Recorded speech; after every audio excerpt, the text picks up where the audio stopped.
एक लड़की छुट्टियां मनाने के लिए किसी गैर मुल्क आई। एक मोटरसाइकिल सवार ने उसकी नई टोपी गिरा दी। कोई बोला, देकर चलो। मेरी को मालूम ही न था कि इसी हादसे की वजह से वो इस मुल्क की मलका बन जाएगी। वो आदमी गुस्से में आया और उसने टोपी उससे छीन ली। हाय, मेरी समझती है कि अब वो मुश्किल में है, मगर जल्द ही उसे पता चलता है कि वो अपनी गलत फहमी में था। जब वो गली में चल रही थी तो अचानक एक आवाज ने कहा, ये ढूंढ रही हो? मेरी चौंक पड़ी। इस आदमी ने एक बिल्कुल नई टोपी निकाली और बताया कि इस मुल्क की रिवायत के मुताबिक अगर टोपी गलती से खराब या दागदार हो जाए तो उसे लड़की को काफी पिलानी पड़ती है। मेरी ने इनकार कर दिया, मगर जब वो जाने लगी तो इसी आदमी ने उसकी घड़ी दोबारा उतार ली। ये कैसे किया? मेरी ने पूछा।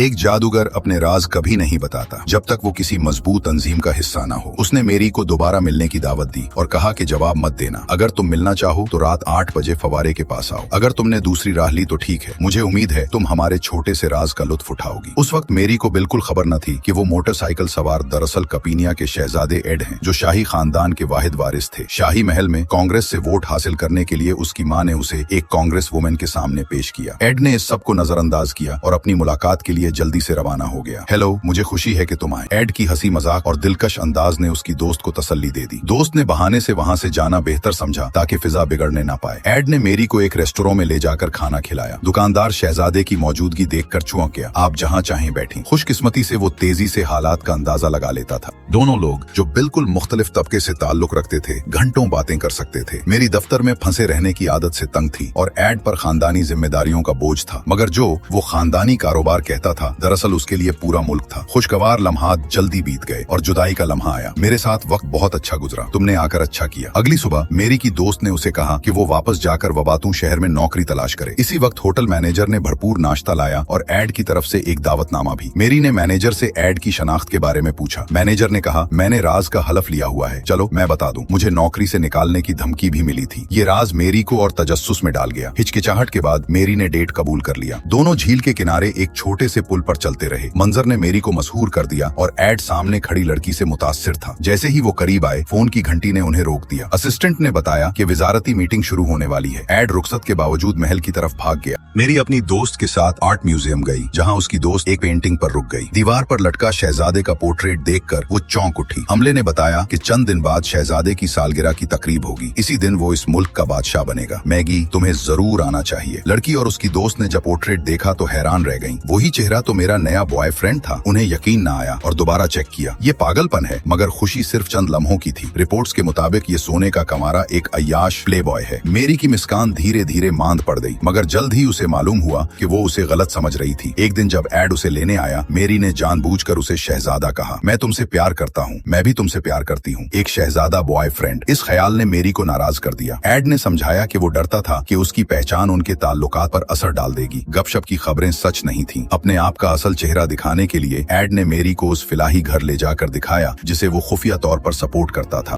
जब एड बच्चों के साथ वक्त गुजार रहा था, अमले ने बताया कि ये फलाही घर उसने गरीब बच्चों की मदद के लिए बनाया था और यही वो वाहिद जगह है जहाँ शहजादा अक्सर आता है। बकिया सारी खबरें मीडिया का शगाफ थी। मैरी को अब उस शख्स के बारे में नए अंदाज की समझ आई। एड चाहता था कि मैरी उसके बारे में सब जान ले, इसलिए उसने उसे महल में अशाइये की दावत दी। मैरी जब मुनासिब लिबास न होने की फिक्र में थी तो होटल मैनेजर ने शहजादे के हुक्म पर उसे एक खूबसूरत शाम का गाउन और कीमती गाड़ी फराहम की। महल पहुंचकर मैरी ने शानदार किला देखा। ये सब एक ख्वाब जैसा महसूस हुआ, मगर अशाइये के दौरान मलका ने खुश मिजाजी दिखाई, मगर उसके अल्फाज मैरे के लिए सख्त थे। अशाइये के बाद मलका ने एड को अकेले बुलाया और कहा, तुम मुस्तकबिल के बादशाह हो, सब्र को कम से कम समझो। तुम किसी से भी ताल्लुक नहीं बना सकते जो मंजिल के लिए ठीक न हो। जब मैरी होटल वापस आई तो उसे भी महसूस हुआ कि मलका उसे पसंद नहीं करती। एक रात जब किसी ने खिड़की के बाहर आवाज की तरफ इशारा किया तो मैरी ने देखा। एक पुरसुकून रात में दोनों ने एक दूसरे को देखा और बोसा लिया, लेकिन उस लम्हे को पापाराजी ने खुफिया तौर पर फलमाया। अगले दिन जब मेरी खुशी में डूबी हुई थी तो रिपोर्टर्स ने उसे हवास बाख्ता कर दिया और अखबार ने ये तस्वीर लगाई। मलका इस खबर से सख्त नाराज हो गई। मोहब्बत की खातिर एड और उसकी माँ के बीच शदीद उलझाव पैदा हुआ। फिर एड फूलों के पास भागा ताकि मेरी को तसल्ली दे और उसे पेरिस की छुट्टियों पर ले जाने का कहा। मेरी हिचकिचा रही थी कि इसी दौरान उसे मुल्क के एक सीनियर दफ्तर से नोटिस मौसूल हुआ। उसे अगले पैर को रिपोर्ट करना लाजमी था, मगर वही दिन एड की ताजपोशी का दिन था। मोहब्बत और कैरियर के दरमियान मेरी उलझ गई। वो जानती थी कि दोनों एक दूसरे से मुख्तलिफ हैं, मगर उसे मालूम न था कि ये सब दरअसल मलका की चाल है। वो परसों अपने मुल्क वापस परवाज करेगी। एड ने रोकने की पूरी कोशिश की। तो फिर मैं यहाँ रहूँ? माफ करना, मैं नहीं कर सकती। मेरी पलटी और चली गई। जाने से पहले उसने एक आखिरी काम किया, खुद मलका के पास जाकर उसे बताया कि एड ने फिलहाल घर बनवाया है। मलका ने खुद वहाँ का दौरा किया और देखा कि उसका बेटा कोई बेकार शहजादा नहीं, वो एक रहनुमा बन चुका था। मेरी के जाने से पहले मलका ने उसे दोबारा बुलाया, उसने अगवा की हकीकत बताई और मेरी को इस फाउंडेशन के कानूनी शोबे में काम की दावत दी। जल्द ही शहजादे की ताजपोशी का दिन आया। एड अपनी मुंतजिर लड़की की तलाश में बेताब था। जब उसकी तकरीर खत्म हुई तो मेरी सुर्ख लिबास में आकर मुड़ गई। एड एक लम्हे के लिए बेकाबू हो गया, फिर उसने सबके सामने मेरी को गले लगाकर बोसा दे दिया। यूं दोनों जो एक दूसरे से मोहब्बत करते थे आखिरकार एक दूसरे के हो गए और मेरी आम लड़की से उस मुल्क की मलका बन गई।